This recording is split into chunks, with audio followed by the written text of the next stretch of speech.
Livinpink for a Duel of Champions interview, and I'm going to try to pronounce your name, Matrix Disc. Yeah, that was correct. Yeah, for some reason I can't pronounce it. Damn it, French accent. Or how are you doing? I'm doing quite fine. I just lost semifinals to Afcal. You're taking it pretty well. I didn't even know you lost because you were in such a good mood. What's going on? I decided that since I had some really big things happening in my life just before the championships, I didn't have any time to prepare, so I just decided to take it easy. That helped me a lot. That made me come into semifinal. Do you want to share what was going on in your life, or is it a secret? I am writing my master thesis in computer science, and I got an angry email from professor. Why aren't you doing what you're supposed to do? And I'm like, well, because I'm playing a game. And he's then stop. So I had to focus on my master thesis. When I'll be done, then I can come back to gaming with full power. So you were the champion last year, right? Yeah. I'm the last year's champion. Okay. And how do you feel about losing your title? And did you expect to win again, or did you expect to do something like getting the same results that you got? I wasn't even expecting to come to semifinals. I was really not prepared, and I basically counted on my natural skill without preparation. And I think that this is only that far that just skill can carry you without proper preparation. Semifinals is already quite high, and I don't really feel bad about losing the title. I'm still the first champion ever, and I'm still in the top 4 of the world, which kind of puts me in a good spot, right?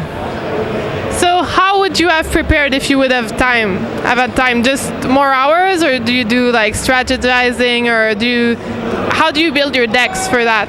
Well, I have a sparring partner who was actually talking to me all the time, asking me to invest time in it, which I didn't. P3K, and all Pascal Albert. He goes by like 2 or 3 nicks, and he's an amazing strategist. And what we do, we dissect every deck, we dissect every matchup, and we pick and tune the decks to the very last card, trying to make it just run perfectly, and not in the general population of decks, but in the meta that we're expecting at the tournament.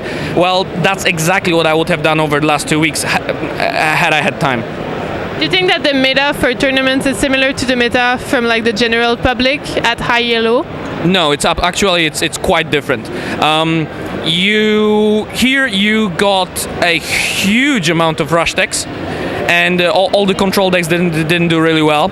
And moreover, in the general population, you get to meet those like crazy strategies that basically are a coin flip. Either you get a God Hand with a Crag Hack or Ammar, and you win. By the way, Ammar was banned at the tournament. You get a God Hand, you win, and there's nothing your opponent can do about it. You get a shitty hand, and you lose, and there's nothing you can do about it. And nobody plays deck like this at a tournament. So which type of decks do you play, and do you consider yourself kind of in the meta, or do you try to go around it and surprise people?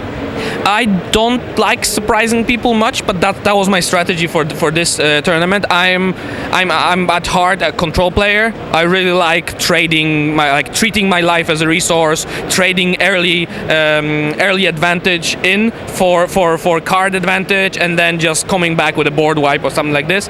And I knew that everybody will expect me to play it like this, because that's what I have been streaming for last whatever months. And I just switched it up to absolutely, and I went with mostly rush decks. Do you think you should have stuck with your guns and played like usual? Actually, no. I'm pretty sure I would have lost, because people were so well prepared against what I play usually that the matchups would have been so skewed, it would be insanely hard for me to try and win it. So the guy who took you out, he played an unusual champion. Did that destabilize you at all, or did that not change? Did that not phase you at all? It didn't. It's not the choice of a deck that threw me off. Yeah, of the champion, but it's rather the fact that I was playing Sandalphon. He picked Takana. Sandalphon should make an easy work of Takana. I did. He picked another deck. I'm not sure I don't remember what was it. I just won. And then third match he picks Akamas, which again Sandalphon should be really good against. And I lose. And then I'm like, okay, well then I will pick a deck that's got really good spot removal and really good mass removal. I picked Hakim Mill. I lost as well, and that really threw me off. And but I calmed myself down, and I decided, well, if I'm going to go down, I'm going to go down with a big bang. And I picked a deck that nobody plays ever. I picked Shalan deck that Tutsu99 created, and this deck is so easily counterable. But on the other hand, I knew that Afkal rather prefers playing rushes, and he seemed to rather go for the coin flip-ish. It wasn't an absolutely all-in strategy, but it was more of a, yeah, this is a very risky rush, but when it succeeds, it goes so well. And, well, it succeeded for him. So, how did you get into Duck?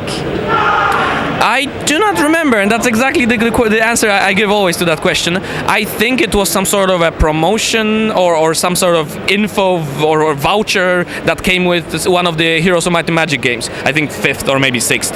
And that's how I learned about it. And Might and Magic World plus card game, collectible online free-to-play card game, sign me in. That's what I do. So you're a big card game player, you're also a board game player, but are you also like a general gamer or like computer games or, I don't know, Xbox or PlayStation? I've never owned a console in my life. Never in my life. It's like, ooh, consoles, ooh, consoles. No, I'm a PC gamer at heart. Excuse me. I do play a lot of games. I sometimes play like casual stuff. For example, with my fiance, I like to play stuff like Dinner Dash, like absolute total trash casual games because it's just fun to play it with her. And then I play some mobile games as well, just for casual, for commuting. I enjoy any sort of turn-based strategy because that allows me to actually do what I excel at, is strategizing, dissecting the proper play and optimizing to the end. And that's why as well that is exactly the same reason why I like playing board games so much. So that's why, like, you wouldn't be super attracted to StarCraft because it's more crunched in terms of time. I did play StarCraft a lot when the Wings of Liberty were released, and I even got to. I think back then the Diamond was the highest league. I got to Diamond League, and because I was playing daily, good amount of matches, but my micro skills are disgustingly bad. Macro was okay, micro was totally shit, and well, I just couldn't keep up. And moreover, it seems to me that games like this, like StarCraft for example, or any kind of shooter games, they require you to put so much effort and time into perfecting your manual skills that for me it felt like a little bit of waste of time in the understanding of I'm not putting as much strategizing in it.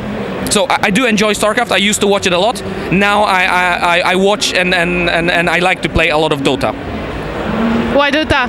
Why Dota and why not LoL? That's the question. Well, I mean, why Dota over all the other games that involve strategy? Because a lot of my friends play it, and I first got to play Dota 1, the Warcraft, in my dormitory back in Poland, and it just went on. Like I played a bit, then I didn't, then I played a bit, then I didn't, and since all my friends do play it, that's why this is my mobile of choice. It's got nothing really to do with which one is better.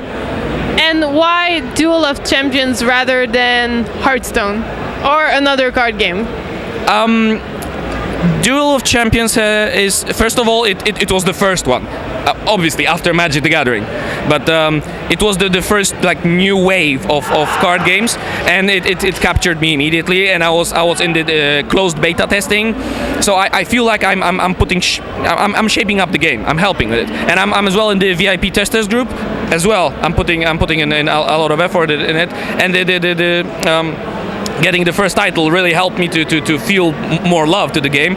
But the really cool features of it are that, first of all, it's free to play, and really, if anybody calls it pay to win, he must be an idiot, because this is rather pay for convenience. You get some stuff a little bit quicker, but you can get every single card. You can achieve everything just by playing just for free. And secondly, I really find the mix of the mechanics that has been thrown in here. That you have your battleground, and the spatial element is quite important. You need to worry not only about which cards you play, but how you play them. That's making the game very appealing to me. I feel like it's a little bit like the Dota of card games, and Hearthstone is the League of Legends. Would you agree? Yeah, that sort of makes sense. There's a lot of similarities in this comparison. Just a lot of my friends that play LoL complain that Dota is slow. And this is exactly the same kind of complaint you can when you would compare Hearthstone and Duel of Champions. In Hearthstone, you just sit down, you play it 5 minutes, and you won a match. And here, the 5-minute matches are quite rare. Usually, you go anywhere between 15 to, like my last match, 35 minutes. So yeah, that's actually a very good comparison. So how does your girlfriend and family feel about you competing? At first, they were like, seriously, you're playing games? Really? You've got nothing better to do with your life? And now that actually my fiancée was calling me after the match, she was watching the stream and then rooting for me. My family doesn't really speak fluent English, so they cannot follow everything. But I know that my sister is sometimes watching either my streams or like streams of the games I play. So do you think you're gonna keep competing after this? Do you have like a hunger for competition now? And was it there before, or is it new? Yeah, I really like competing, but I'm not really sure what future brings for me, because now I really have to focus on the master thesis and then get a nice job as being a programmer, because this is another thing. Like, I like strategy so much, and that ties into the fact that I'm a programmer. This is very, very close. Those are very close fields, and I think I will try continue playing, but there are different possibilities. I might, for example, get a job that will prohibit me from playing the game. Do you have any shout-outs you'd like to do? Oh, definitely. First of all, I would like to thank my amazing fiancée Aisha. She's been super supportive. Thanks. It's amazing how much you can get from somebody that is really tolerant to your hobby. And secondly, I would like to give a shout out to P3K, or Pascal Aubert, so my sparring partner, and I'd like to apologize him that I didn't have time to prepare. I'm sure that I disappointed him. I'm pretty sure if he was here with me, he would just slap me in the face. Yeah. So and I would like to thank the players I've been playing against. I'm really sad that Nilicoms and Trupichel didn't make it to the finals. I know that they were, especially Nilicoms, who was a fan favorite, and. Yeah, and I would really like to thank the Duel of Champions team from Ubisoft. Those people are amazing. Not only their game is really cool, but they are so nice, so helpful. They try to really make it work so well for us, and we get to talk and exchange ideas about the game, about the future of the game, and I know that some really cool stuff is coming. Well, thank you very much for this interview. You guys should try out the game. It's free, so if you don't try it, like, what are you doing? Go click it right now. You're on the internet, it's available. Do it. Thank you. Oh, and what? And if you start the game, don't get disappointed with some initial hardness of it. Go and find a good stream. There are streamers like mine, for example. If you are interested in like more strategic approach to the game and more analytical, there are some streamers that are not that good. They might be entertaining, but yeah, like me when I'll stream it. I'm pretty sure it will be entertaining, and then it will be good and entertaining.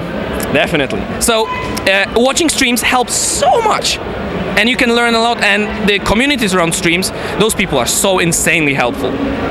So check it out, guys. Thank you so much for watching this interview. Thank you. Thank you. So check out the other interviews, because there's some more on my channel. Bye.